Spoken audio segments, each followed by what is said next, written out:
এই ভিডিওতে দেখব কিভাবে আপনিও আপনার ফেসবুক প্রোফাইলে আমার মতো করে যে কোনো পোস্ট বা স্টোরি হাইলাইটস করবেন।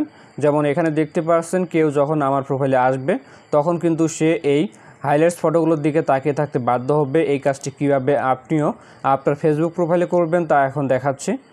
সবার প্রথমে ফেসবুক ওপেন করবেন, এরপর আপনার প্রোফাইলে আসবেন, তারপর এডিট প্রোফাইল এখানে ক্লিক করবেন।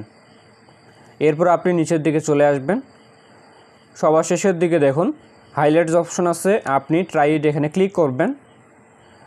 তারপর আপনার ফোনে গ্যালারি ওপেন হয়ে যাবে। আপনি নিচের দিকে দেখতে পারবেন যে এই ফটোগুলো আপনি অলরেডি ফেসবুকে পোস্ট করেছেন, সেই ফটোগুলো এখানে দেখতে পারবেন। এখান থেকে আপনি যে ফটোগুলো হাইলাইটস করতে যাচ্ছেন সেই ফটোগুলো এখানে সিলেক্ট করবেন। আমি 2টা ফটো সিলেক্ট করলাম, আপনি চাইলে এর থেকেও বেশি ফটো সিলেক্ট করতে পারবেন। এরপর নেক্সটে ক্লিক করবেন। তারপর টাইটেল ঘরে কিছু একটা লিখবেন, আমি লিখলাম স্কুল লাইফ। আপনার ফটো অনুযায়ী এখানে একটা টাইটেল লিখবেন, এরপর সেভ অপশনে ক্লিক করবেন।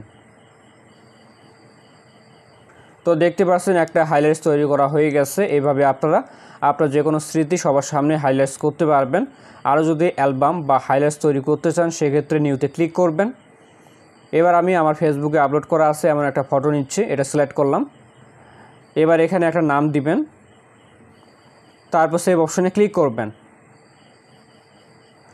আরও অ্যাড করতে চাইলে নিউতে ক্লিক করবেন। তারপর যেই ফটোগুলো হাইলাইটস করতে যাচ্ছেন সেই ফটোগুলো আগে সিলেক্ট করবেন।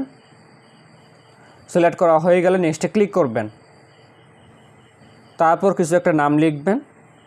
অনেকে আছেন স্কুল জীবনের স্মৃতি শেয়ার করেন, সেক্ষেত্রে ওই ধরনের একটা টাইটেল দেওয়ার চেষ্টা করবেন।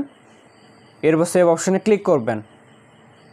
এইভাবে আপনারা ফেসবুকে আপনার পছন্দের ফটো হাইলাইটস করতে পারবেন। কেউ যখন আমাদের প্রোফাইলে আসবে তখন কিন্তু তার এই ছবিগুলোর দিকে অবশ্যই চোখ যাবে। ভিডিওটি ভালো লাগলে লাইক করবেন। দেখা হচ্ছে নতুন কোনো ভিডিওতে। সকলে ভালো থাকবেন, ধন্যবাদ।